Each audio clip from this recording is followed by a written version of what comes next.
Magkano yung income nyo? Grabe, 36,000 guys.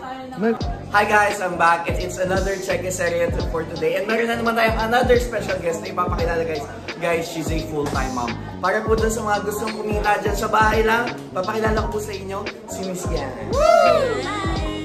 Ma'am Yana, ano po masasabi niyo po dun sa mga full-time din po sa bahay, mga moms din po natin, na gusto gawin yung Dragons Project? I always say na tanggalin duda mo sa sarili mo kasi we can do a lot. So, maliban sa pagiging full-time mom, pwede rin pala tayo magsabay ng business. Kasi it is really amazing na magkaroon ng isang partner. The only way na matulungan natin yung partner natin is to help ourselves. At the same time, to be a better partner and mom is maging better tayo sa sarili natin. That's why I chose na mag-shift, diba, sa business din. Para naman matulungan pa sila. Maging happy sila kasi pag happy si mommy, happy din ang family. Yes.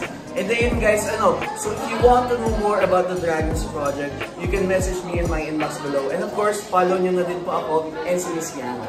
Yeah. Thank you po, Miss Yana.